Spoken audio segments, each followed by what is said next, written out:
Hey guys, how's it going? This is Cyber Saloon. So today we're going over Danmachi Season 3, Episode 4. So I thought this episode was really good. We kind of get some insight to how the Xenos communities kind of work in general. And we also get some insight into Ouranos. I'm really glad we got some insight into Ouranos because ever since Season 1, he's kind of been this mysterious figure to me. So I'm really kind of glad we got some backstory involving him. So the episode kind of starts off. They're all having this big party, and the initial scene is like these monsters. They look like they're about to like maul a party and kill them all. And this these scenes actually made me laugh. Mikito and Haruhime, like these three awkward monsters, keep like toasting them, like and or when they give them fruit, they'll awkwardly toast them, and Haruhime and Mikito are just like, what's going on? They just look confused every time that they get toasted by them, and always like I just thought it looked really funny. Um, you also get Lids kind of. He gives Belle like this thing. It looks like a pepper, but I guess it's a fruit because Belle kind of ate it nonchalantly, so I'm not sure. But I guess it was anyway. Like there's certain types of fruit that grow within the dungeon that don't grow in the outside world, so that's kind of cool.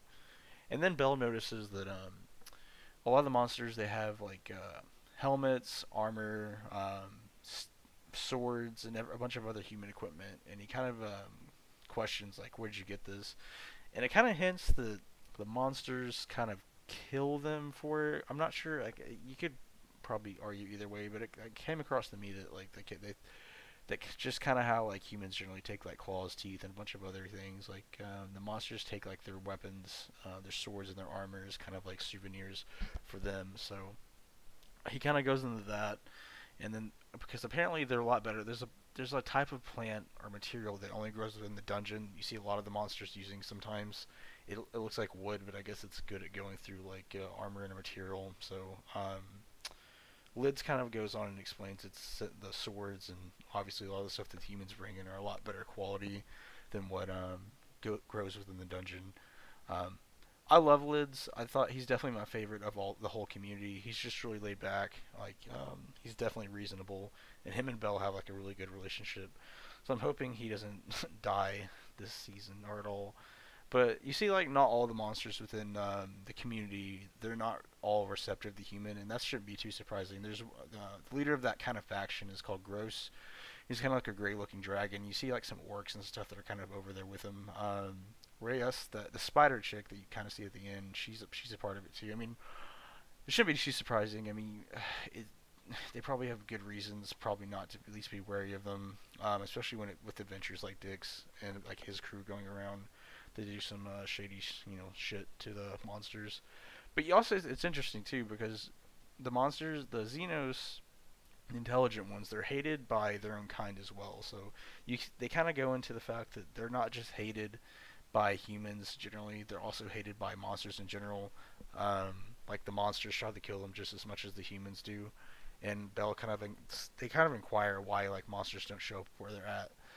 I didn't get this response because because this area of the dungeon is unexplored. Monsters don't like come here, but that would mean that, like the further down that you go. I mean, I thought you would kind of expect like harder and harder enemies. But so I don't really know how that works. That part didn't really make sense to me. It's just because if you get to like a new floor, like I would imagine like a bunch of new different type of monster types would probably attack you, right? You and your party, but I don't know. That's kind of what they said about that.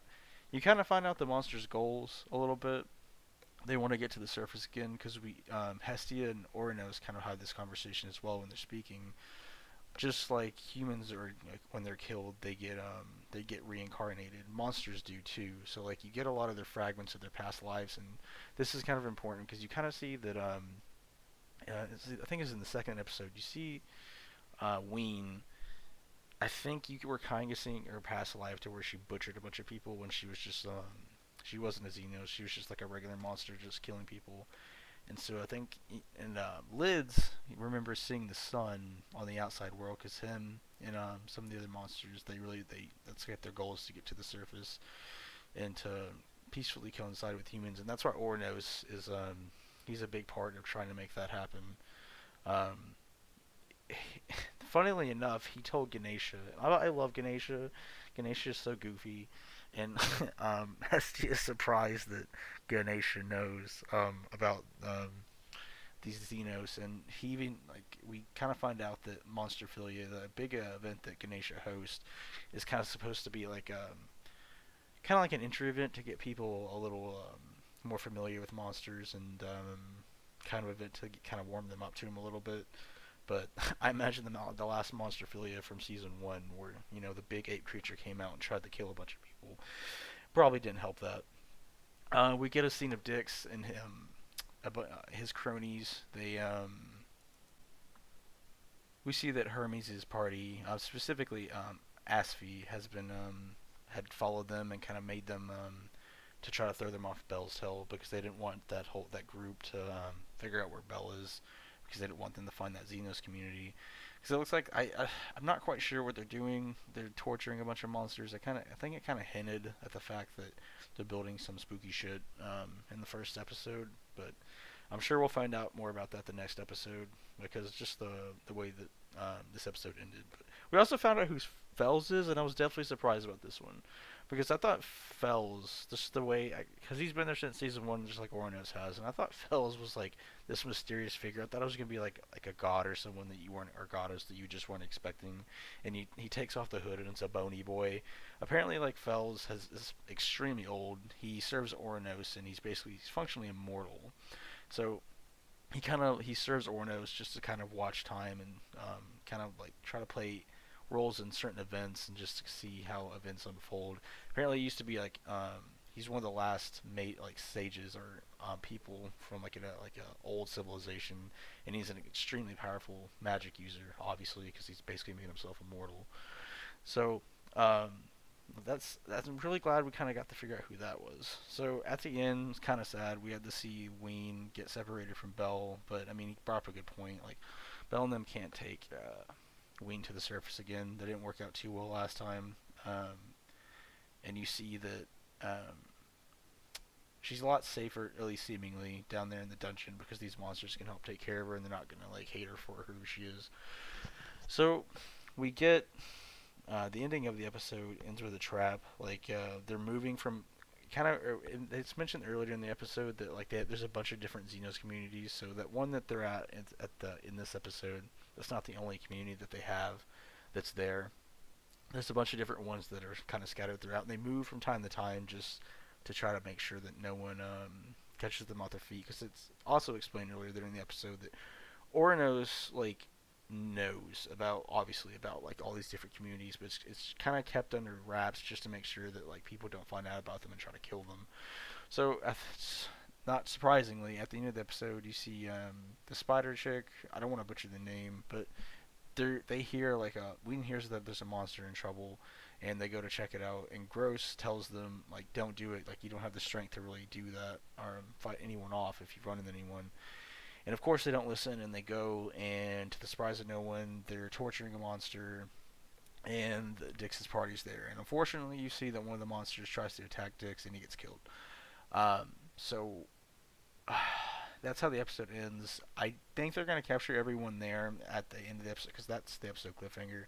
I think they're going to capture all the monsters that are there, because I don't think any of the monsters there really have enough strength to fight all of them, because I imagine Dix is probably at least a reasonably high like skilled adventurer, and there's probably some other ones in there that they can't fully fight off. I can see the spider chick. I can see her fighting some off, but the rest of them I can't really see them. Like I don't doubt that Ween's gonna butcher some people when she's capable of it, but it would take something major to kind of trigger that. And I don't think this probably be it. You'll probably see that later in the season, but I guess we'll find out.